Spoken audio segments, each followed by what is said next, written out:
understand the enormity of what you do, especially on nights like Thursday. So do you get in your little buggy and go driving all around town looking for bad roads? And how do you make that call? Well, we do. We have 6 of our people, with me being one of them, and we each live in a different region of the county. And normally the decision is made in the morning, but understanding that the decision makes some challenges for the public. So if the opportunity presents itself to make it in the evening, it's better for the families. And just the way that front moved into and through Montgomery County, we felt like we were fine for Thursday, and we were. The roads were warm enough that we didn't see any traffic problems with getting the children home.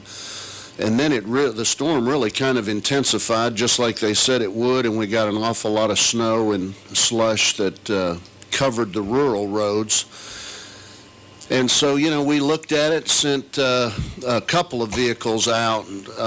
Paul Blackwell went out for me down south of the river there and reported real slick and icy conditions on the country roads. Of course, we service all those roads, so I called Mike Harris and said, what do you think? It's, again, with the understanding that the sooner you can make the decision, the better it is for the public. Is that the primary concern, though, is to accommodate the public? No. Yeah. The primary concern is to open the district safely. But when it becomes apparent that you're going to make the decision, if the earlier you can do it, the better it will be for the public. For a working mom to try and arrange daycare starting at 5 o'clock in the morning is a little more challenging than if we can tell her the night before she can make some arrangements. So, does one artery cause the whole system to come down or to collapse by way of weather? In other words, if you have somewhere out in Sango in the county near the line or something, and it's really, you don't have an alternate route there, will that shut down schools for just that one artery, maybe that one stretch of road? Yeah, and probably the reason we would do that is, and we've had that, certainly. We've had certain regions in the county that are just covered up and dangerous. But the teachers and the staff don't live in the school that they work in, the zone of the school they work at, so it just wouldn't work. If we closed the Sango and we had teachers that work at Woodlawn that live in Sango, they couldn't get out of there to get to their school. So we just think it's better to I think a lot of folks assume that you guys are just in touch with the police and sheriff's deputies or sheriff's office about they've got people out there. But you actually, as you said, put people out on the road to make that determination. I guess when bad weather comes in and you're all propped up at home watching a basketball game or something, and your wife says, don't you have to go out and check the roads or something, and you guys hit the road and do that? Yeah, we do. Probably the best source of information we have is emergency management. They include us in all of that kind of information. Actually, I guess it was Thursday, maybe it was Wednesday afternoon, whenever the National Weather Service issued their advisory, they tapped into a conference call in Nashville. They invited us to come out. We did that. We listened to the forecast. We talk it out with them. And then we just kind of watch and see what's going to happen. But we wouldn't make the decision sitting there watching a basketball game. We'll get out there and see what. 8:09 is our time. Jim Sumrell's with us with the school system. The system has now created faster, quicker ways, obviously, to let people know schools are out.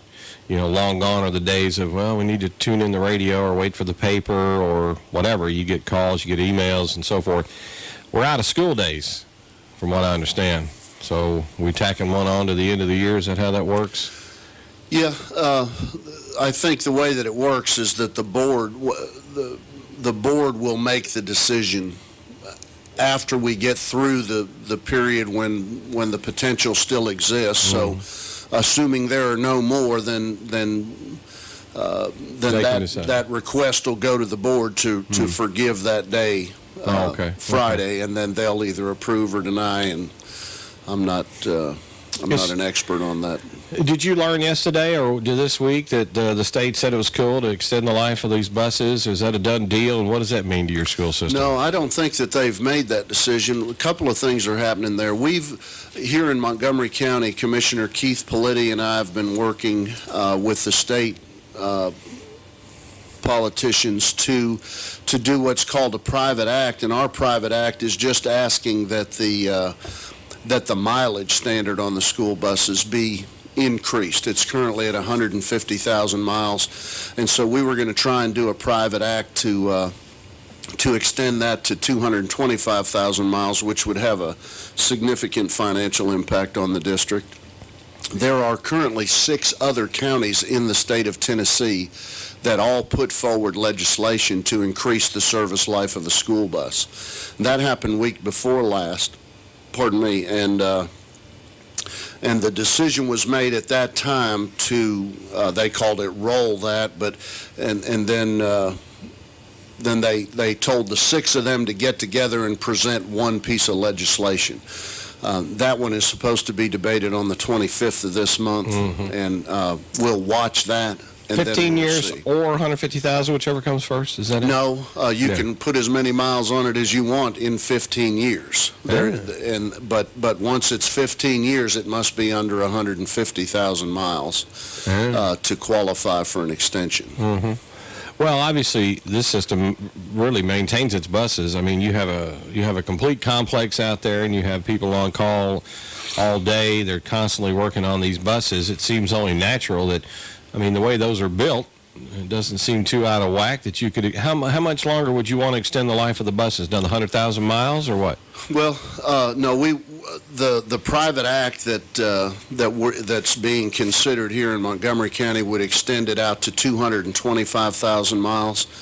The legislation that the other counties are proposing would extend the life to 20 years, and then that would be the end of it. The important thing from the other perspective is the safety initiatives that are engineered into the school bus, and how long are you going to wait until your fleet is completely outfitted with that safety improvement. And I think that 17 years is realistic, and that's kind of where we're at. 20 years, I think, is, I'm a kind of a proponent that you can't determine the mechanical position of a vehicle today as to what it's going to be 15 years from now, and you really ought to look at the mechanical condition of the vehicle at that time and see if it's worthy of another year of service. What are you expected to get out of a bus anyway? I mean, when you go buy the buses and people who make the buses, what do they tell you? I mean, what's the shelf life, I guess, for no other Yeah, I don't think they expression. will tell you, because the same people that we buy our buses from sell their buses to states that use them for 20 and 25 years. It's a decision of the state.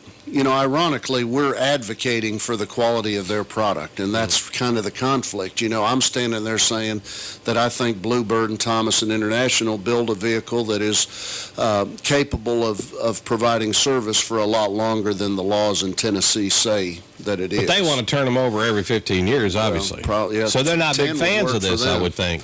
Yeah, probably not. It's their business is built around the numbers that are based on a 15-year service life. So extending that is going to it's going to be hard for them to work that in. How long are they warranted for, just out of curiosity, when you get a bus? Unlimited miles usually, and then just about a year. The 1 year unlimited miles, a couple of years. Different parts have different warranties, but yeah. And they've gotten better over the years, I assume. I think the buses more efficient. Absolutely, they're more they're a comfortable ride. $76,000 piece of equipment, and they are, and every year they're looked at, and if there are initiatives, this year the big safety initiative was increasing the seat height inside the vehicle, which is the safety feature that's there that's designed to protect the child.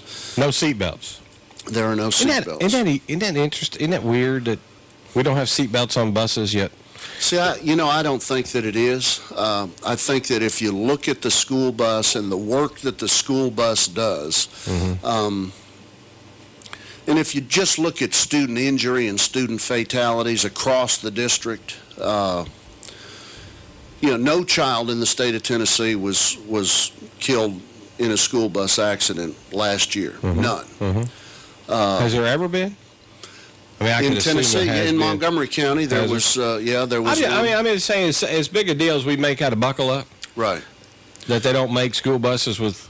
And there's obviously a good reason for it. I don't know the way the seats are set or whatever, but there are no seatbelts on the buses. And then they go to school, and we have people come to class and, teach them the safeties of driving. But I ain't got a seatbelt. I mean, I'm not picking. I just think when I look back and I think there are no seatbelts on the bus. Right. And I would just share this with you. The last fatal injury in Montgomery County with a student involving a school bus was in 1980, and the child was hit by his own school bus. Seatbelts wouldn't have made any difference. So since 1980, there's not been an accident where a seatbelt would have made a difference to the safety of the child. So then what it ultimately gets down to is the capacity of the bus. And if you outfit the school bus with seatbelts, you immediately drop the capacity of the school bus by 1/3, which means the school bus fleet has to be a third bigger. It's 277 vehicles now, so you've got to add another third of that to it to be able to provide the same services. Okay. And that is significant. Well, we got 3 in the seat? Yeah, the vehicle is designed for 3 to the seat, but about one big strap. The lap belt is considered more dangerous. Than it would require the shoulder and lap together. That's awesome. I mean, they're riding in a tank that's fairly comfy. I mean, it's a very durable. Obviously, it's. If the bus is designed to protect the students from accidents with cars, it's not. The school bus that's running up and down the interstate. I'd have a whole different opinion if the services we provided included interstate travel on 70-mile-an-hour roads, but our buses are operating in subdivisions and on city and county roads. Jim Sumrell's our guest, and we'll talk school news. Obviously, he's Chief Operations Officer for the school system. We're talking about the buses. We have a new school coming up. We have new monies available for renovations, and we have 46-year-old 8th graders in this town. Yeah. I want to meet this guy. We'll be back in a moment. County school system, and they do a great job. He and his staff, they handle so much, including this week, as we realized, when to call off schools, maintaining the buses. Obviously, we're building schools, and they have their hands in all that. I want to give a shout-out to a former Northeast, I think, Dawn Evans. She played at Northeast. Yeah. Her mother works for the school. Her mom is the director of high schools. Yeah, and she's quite the young lady. Vicki Wallace keeps me up to date on Dawn, and she has just been named to the All-CAA first team. She plays for James Madison, I believe. James Madison's women's basketball player, Dawn Evans, earned first team All-League honors. How cool. She is also, or was in the running for, isn't she, what is the National Award for Player of the Year or something for women? I'm not sure. I'm trying to remember, but she's quite the young lady. And if you remember watching her play here, she was unbelievable. She's a nice young lady and comes from a good family, and so I thank Vicki Wallace for keeping me up on her. And so she's just got a great future ahead so far as her college career goes. So congratulations there. Jim Sumrell's our guest. We've been talking about the school buses and maintaining the buses and keeping our kids safe and so forth. And how many buses did you tell me before that we have out here? 277. And they're packed. How many of them are on standby? How many of them are back up? How many of them are down at any one time? We're operating 250 routes every day, so that leaves 27 buses for spares, accidents. Drivers take them home? Some do, about 100. How do you determine that? It's put into the logistics software, and the driver must live at a point along their route that makes sense logistically. So the new fuel station that's being proposed over on the north side, it makes such perfect sense, which scares me when it comes to those who make those decisions, deciding what to do or not. Sounds like that long term, that's a huge savings for the school system. I don't think folks realize how how much these buses travel. I mean, how many miles they cover and how much fuel they burn, and obviously we went through the high price of gas. Where is that supposed to be located at if it comes It's going to be on the back corner behind the football stadium at the new West Creek campus up off of Peachers Mill Road. So all the buses on that side of town that make those routes, that's where they'll get to fuel? Yeah.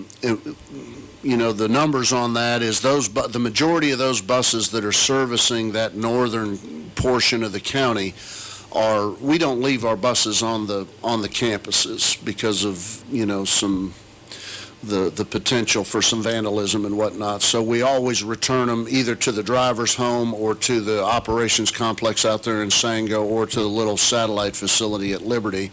And Liberty's the one that comes into question right now. Those buses are running empty in the morning about 14 miles to get up into the zones that they're going to service. Then what we do during the day is we do leave the buses on the campus. So all the drivers, when they finish their morning work, will go to one of the campuses and stage all the buses there. They'll all get on one bus, and we'll take them back out to Liberty, and then they go home, and then we reverse that process in the afternoon.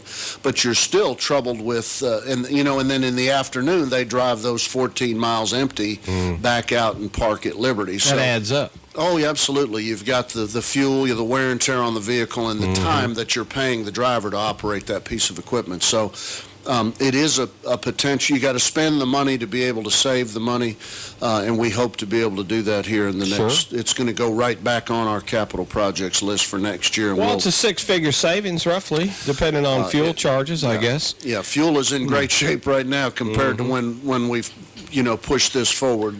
But yeah, there's a reason not to do it. Just the pollutants that you're putting in there. That's a lot of buses. So we hope to get that done. It's a no-brainer. That's what scares me. You? No comment. No okay. comment. Look here. Montgomery Central. We talked about that before. Right. Most of us don't have occasion to go out and see.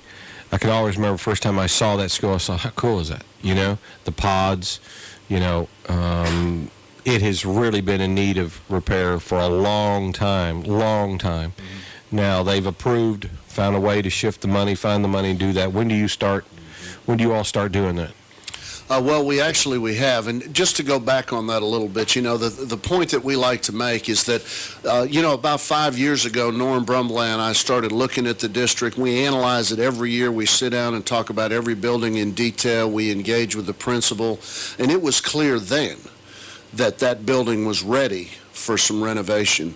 But what was clearer is that we had significant overcrowding problems in our other schools. We had, hundreds of children in portable classrooms. And so the resolutions that have come along have been Barker's Mill Elementary, West Creek Middle, West Creek Elementary, and the two schools that are being built now. But you know what? We're in a position to really kind of get caught up and to have our enrollments and our capacities matching. So we brought that initiative, and so what has happened this year is the county actually is going to fund the schematic design on that building. They did that, and they're going to do it out of their, as I understand it, out of their debt service fund balance. And so those dollars will be made available to the school's capital projects fund, and then we've engaged the architect Gary Violette, who has done the preliminary work on that. So now he'll go about the schematic design work, and that's the first significant phase of design.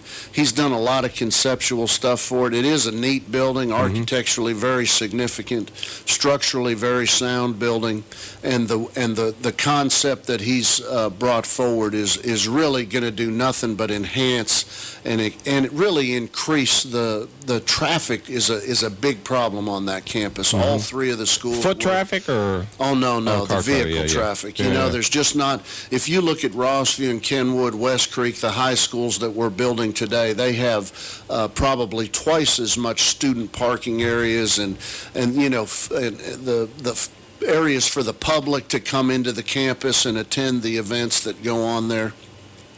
That one is really kind of landlocked there. You got the pond on one side and a hill on the other side, but there'll be extensive work to enhance all of that infrastructure stuff, and then for the 3 pods in the main building will be just a general renovation, new ceiling work, new wall finishes, paint, whatnot, new flooring, which will really get that building cleaned up nicely. Some serious security concerns out there because the students are constantly moving in and out of the main building and walking out to get into and back from the pods. Those will be secured, physically secured. And then some real beautiful additions, an administrative suite, if you will, with a 10 classroom addition above it, and then a full kitchen, which will allow the whole pod that is now half cafeteria and half kitchen. That whole pod will be the cafeteria, and the full-service kitchen will be constructed, and then one other building that will serve as both an auxiliary gymnasium and a theater. So it'll really get that school up. What happened to the kids during all this? Well, that's going to be complicated, just like they did at Clarksville High School.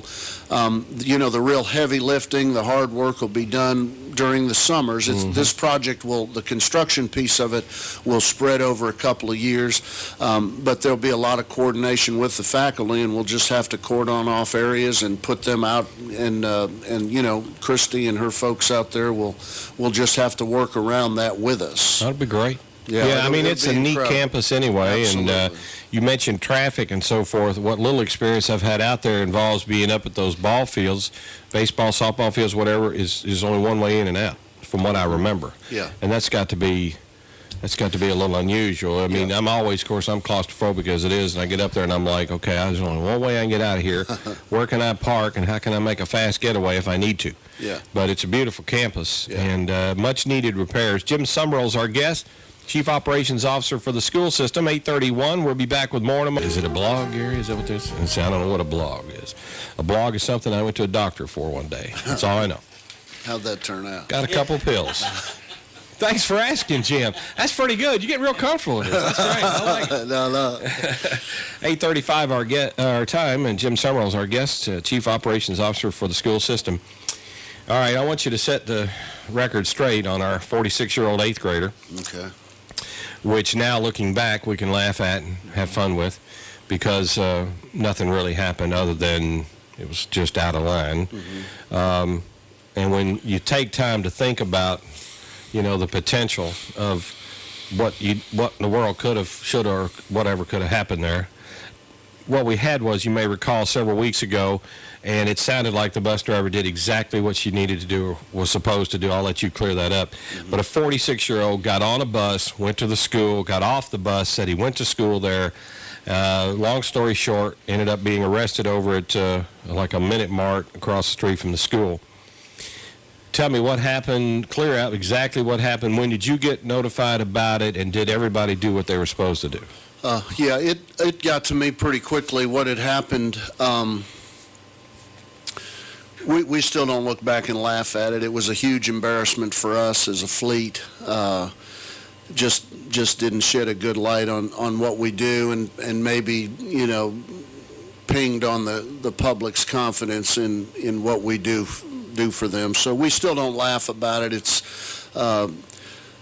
But just the facts of the matter, what happened, the driver, and I do believe her. I interviewed her personally shortly after it happened, try and understand, how can this happen to us. But she said she noticed the person and assumed him to be one of the high school students who normally gets on at that stop. And then as she executed the stop sign and was taking on the kids, she allowed her attention to be other than on those kids coming up the steps, which is perfectly understandable. She's got a lot to be doing at that time. She's looking for other kids that may be coming. We were running cold weather routes that morning, which means the children can stay at their porch or at their residence until they see the bus and then move too. So she's watching for that, who's coming to the bus. She's also watching to make sure no vehicles are going to violate her stop sign and get the kids in danger. And so, she's aware that this person gets on and takes seat number 1, which is immediately behind her. So she can't really see him, but she knows he's there, and she makes the comment, if so-and-so gets on, you're going to need to go the back. Mm-hmm. Well, and then the bus moves on and goes to the next stop, and this is where so-and-so gets on, and the driver directs you need to go back to your seat. And the individual moved then to seat number 2, which is the right front seat, which is not where she had intended him to be, and that caused her to turn around and look, and now immediately she knows that she's got a problem. And so from that point on, I think she did fine. She did engage, asked the questions, got the ridiculous answers. Yeah, I'm an 8th grader. She knew, absolutely knew, but it was her judgment, and I think it was appropriate. He wasn't being belligerent. He wasn't causing problems. He probably certainly made the young lady he was sitting with feel uncomfortable, but he wasn't doing anything that was causing any situation, any concern for the youngsters on that bus. So she went ahead and finished the route as quickly as she could, got to the middle school, and and discharged the students, and then went about notifying that she felt like she had a problem there. How far did he get from the bus to the school before school resource officers or somebody engaged this guy? Yeah, I think that the administrators and teachers that are watching the kids come in or opening the building, if you will, kind of noticed him. He was very noticeable. That's what is embarrassing. The kids that wrote statements, the kids that rode the bus, as soon as they saw him, they knew there was a problem, and as soon as she did, she knew there was a problem. So I think when he got off the bus and was headed towards the schools, then the administrators knew and started communicating, and within minutes they had the SRO involved. So we've learned from it as best we could. We studied it. We talked to drivers. How's this happen? How can we prevent it? Why? And then we communicated what we think we learned from that to the fleet to just remind them that they have got to attempt to control access to that school bus. So we're disappointed in the driver's actions. If we're angry at anybody, it's him who chose to do this. Well, it's a good thing you're disappointed. It's a good thing that you don't look back at it and laugh and this and that and whatever because nothing happened about it. It's good because you have a standard of excellence for your fleet, for your people, and this, that, and the other. Obviously, it's easy for the public to sit back and poke holes in what happened, how did it happen, what do you do about it, and so forth. But we're blessed. We're thankful that nothing happened. We're thankful that nobody got hurt. We're thankful that, it didn't turn into a major news story and so forth. What I don't understand, of course, when he's off the campus, he's out of your responsibility. What's your understanding about how did he end up leaving the property and end up across the street at a store? Why were the police not called or someone? Why was he not arrested? Wasn't he trespassing? Wasn't there reason to charge or arrest him for something? And I just find it, I was curious about how well he ended up going across the street and got arrested by city cops by that store. Yeah, I think by the Tennessee code, he's not allowed on the school bus. So there's a reason right there for law enforcement to take action. The officer that did engage him,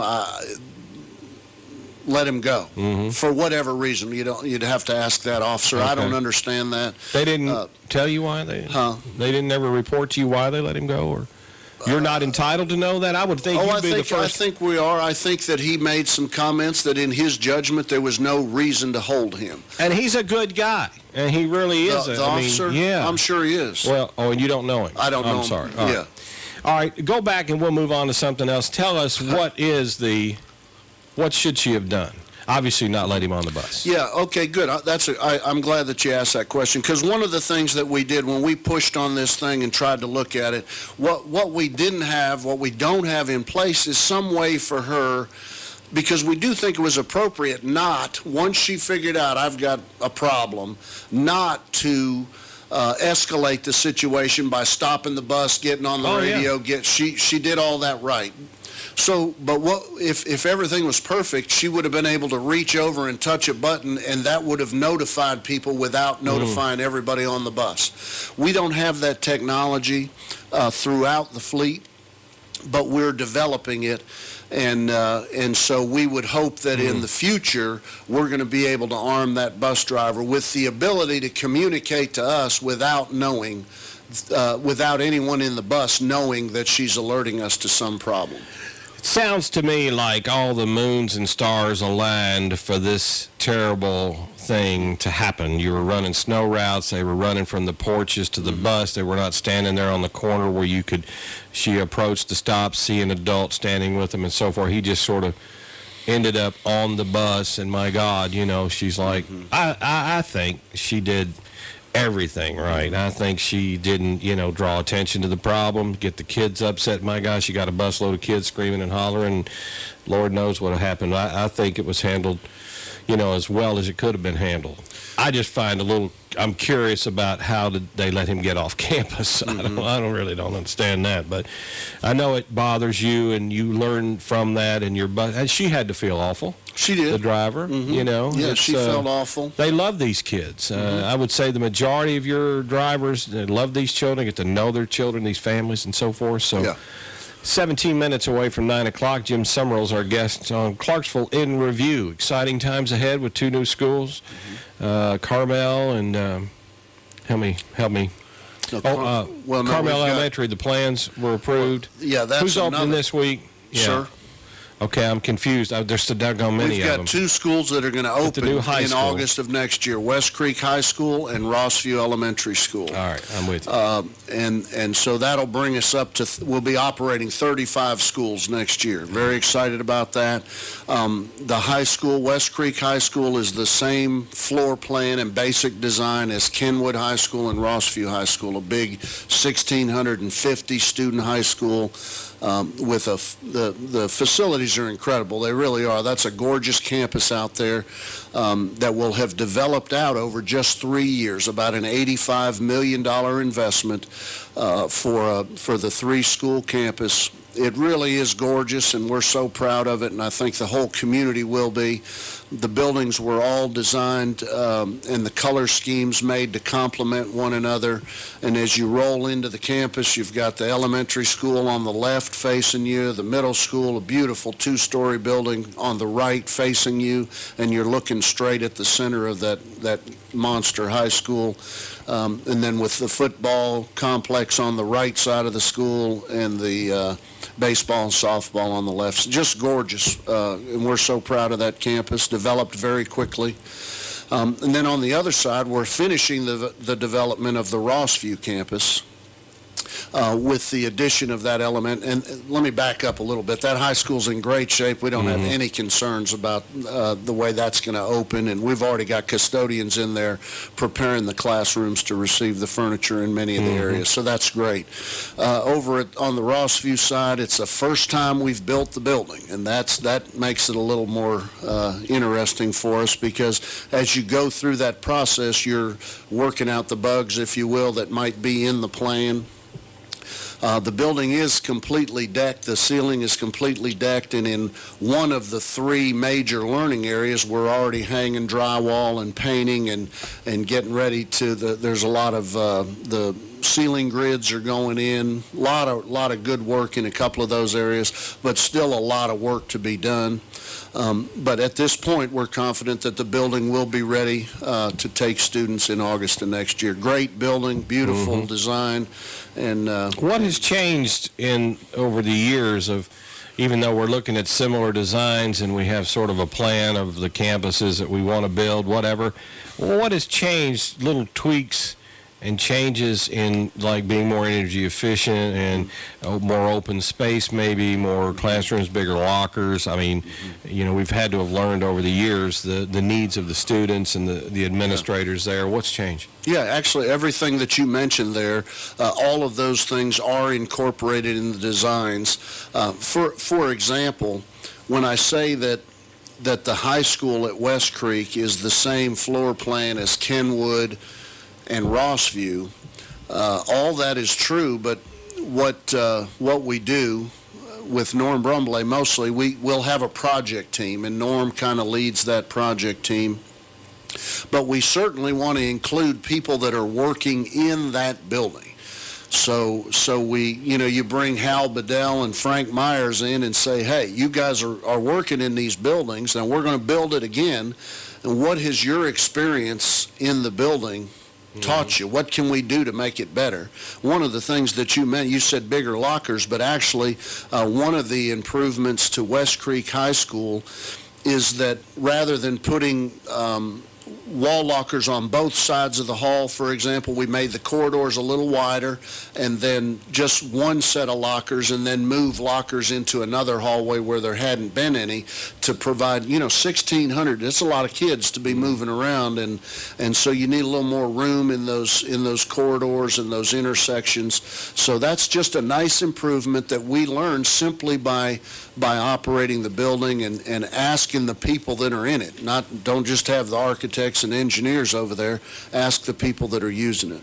And the folks that are in it every day. I know those of us who don't have children in the schools anymore will drive by and see bricks and mortar, but the heart and the brain of the schools and the things that the kids need and what helps them learn and makes the environment not only safe but education friendly or whatnot are the little things from how the security is set up to where you check in, to where the principal's office is, where they go eat, and then running that traffic.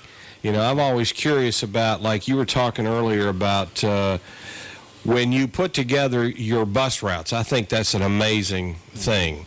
And there's probably a computer model that may help you, I don't know. Yeah, but when is. you put up because I can't imagine you'd be sitting at home going, okay, bus 22, it goes here, let's see if we take a left there. I can't imagine. Yeah. The traffic pattern of the kids and everybody in the school, that's an amazing, you talk about stuff like that. Yeah, absolutely. When you build a school. That is the design. That's a design feature of the building. Again, I got Norm Brumley as a civil engineer, so that's a big part of what he did. Now, he's the facility manager for us, but he's still a civil engineer, so designing traffic flow and understanding that.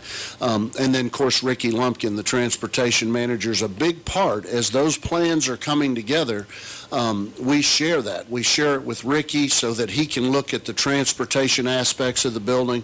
We also share it with Glenn Britt and his folks. Those are the plumbers and electricians and HVAC mechanics that once Norm gets done building it and accepts the building and puts it into service, he hands it over to Glenn Britt, and Glenn Britt has to go in there and make sure that he's got the thousands of filters that those air conditionings will require, and he puts them on their preventive maintenance schedules, and he then takes care of the building forever. So all of those people and the teachers, the teachers and the administrators are all involved as the process moves from the funding initiative that just happened all the way till they can make some change. You don't want to make changes. That's that change order thing. You don't want to make changes after you start the construction process, but while you're designing it, you want to make sure that you have the right people looking at it to make sure that the building's going to do for you what you want it to do. And I'm just curious about something. Who's the first one at the school every day, and who has the keys? Who unlocks the door? Is it the principal? No. Is it the... I don't know. That's a silly question, I know, but who opens the schools? Who's the first one there every day? Generally it's a custodian. In many instances it is the lead custodian, but that's a school-level decision. But they're all armed and with the alarm systems, and the school has a procedure to when the building is going to be open.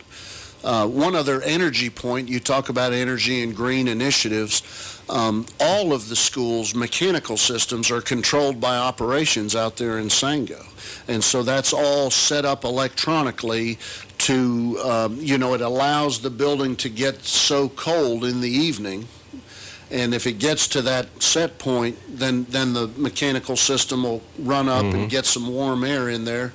But normally speaking, those buildings start coming into operation at 5 in the morning or a little earlier, and you don't just flip a switch and turn that enormous mechanical system on. You bring it on a few wings at a time and get the building warmed up or cooled off depending on the season, so that when the custodian gets there, he just goes about doing whatever. Better turn the thermostat up a little bit. I can't imagine. You mentioned earlier about the technology. We go back to buses and the kids' safety and so forth, having a button. Do all the buses have GPS? No, not. All right. GPS would link. Wouldn't you be able to, if through GPS, would that not link?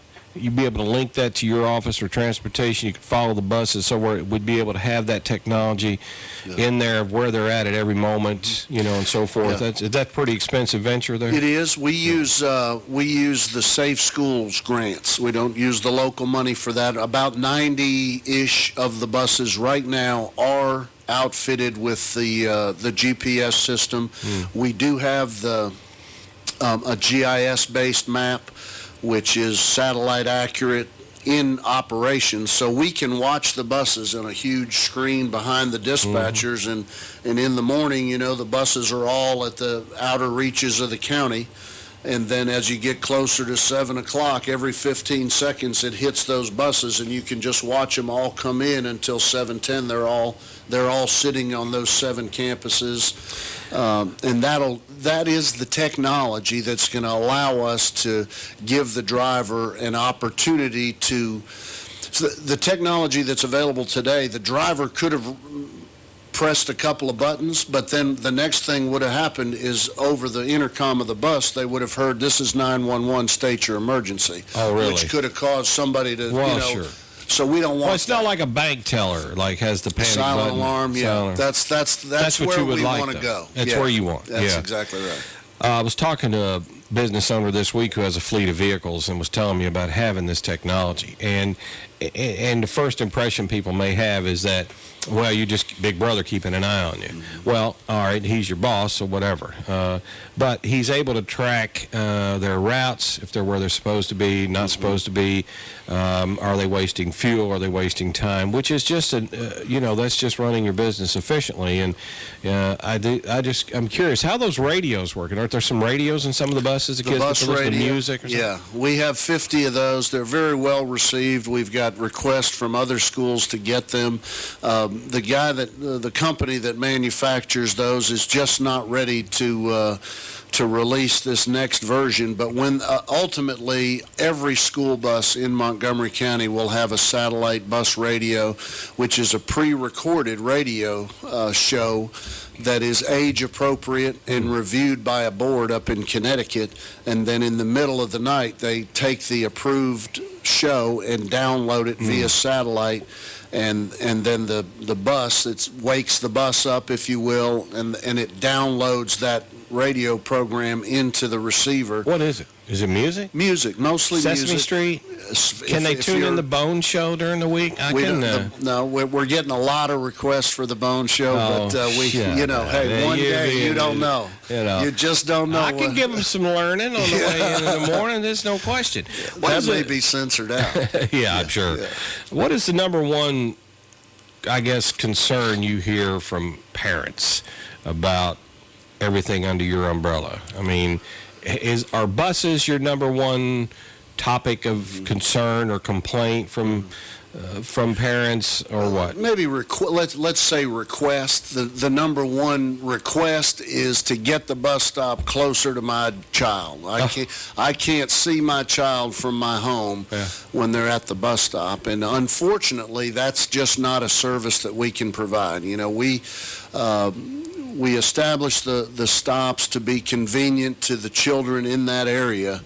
But we can't provide the door-to-door service that's requested by a lot of How far is there a mandate of how far kids will need to walk or have to or can walk or should walk before they get to the bus stop? Yeah, but between a quarter and a half a mile, and then if it's safety related, then depending on just the situation. But when we get the request, we'll send either Ricky will go out, or Nancy Hagewood, the safety director, will go out, or the master driver, and somebody will go look and say, is there a reason that a child would be particularly unsafe here?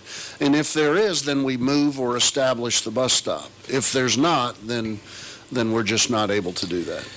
The average Joe may think that you got one big headache, in what you do. I mean, how do you get excited about what you do and going to work? You have a monumental task to oversee, huge responsibility. The liability is phenomenal. You're dealing with, nearly 30,000 kids or so that are in the schools. Some 29, yeah. 2 to 4,000 employees, and you've got all those opinions, all those needs, all those, so forth. And then you get through the winter months and you're looking at the radar going, well, good grief, we're going to have another whatever. Yeah. I mean, you could be, it seems like you're on 24/7. And so how do you get excited about and keep your people excited about what their vision or what their purpose is and what their goals are and so forth every day? Yeah.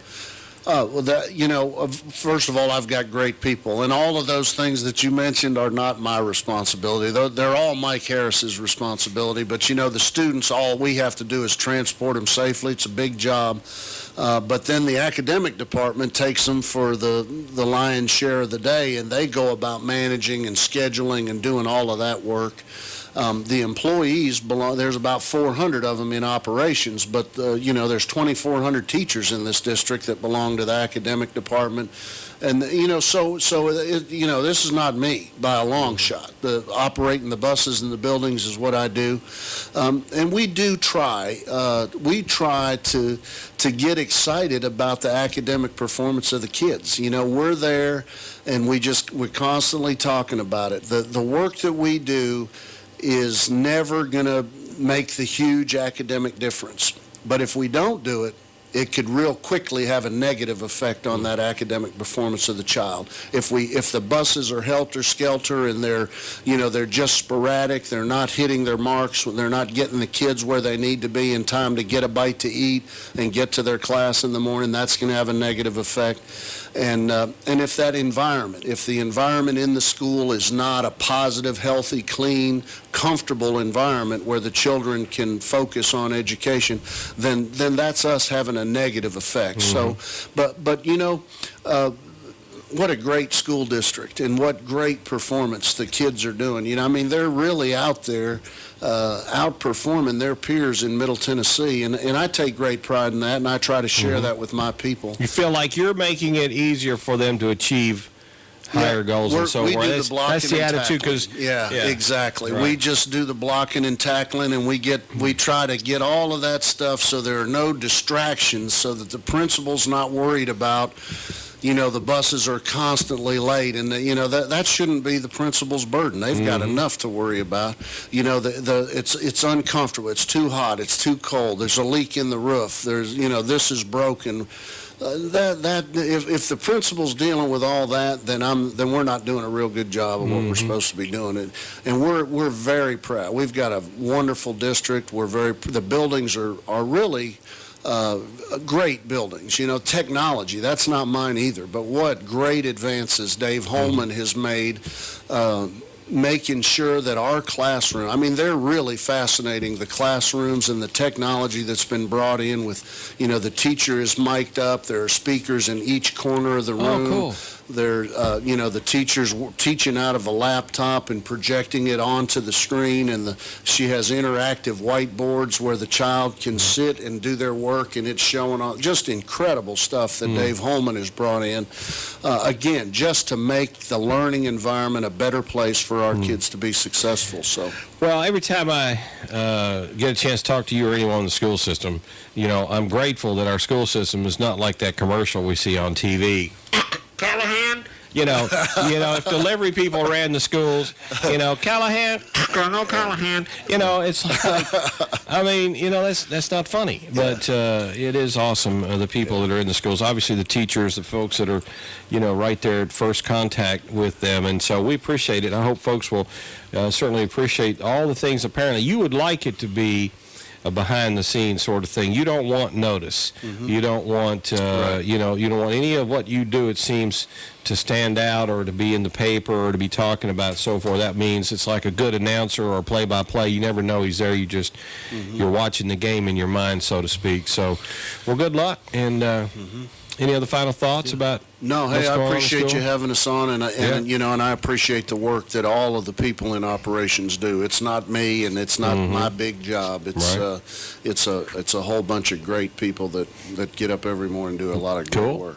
Yeah. So why am I bothering with you? Why don't I get some of these great people in here? Well, I can fix Why that. is it Elise telling me that you It need to w- call Jim? It won't be a problem. Yeah, no, we appreciate it. We enjoy it. Thank you so much for all you do, and good luck throughout the rest of the year. We get the school year over with, and enjoy your summer. Yeah, And so thanks forth. so much for Thanks, having Jim. me. Appreciate Yes, it. sir. Jim Sumrell, our guest, and stay up.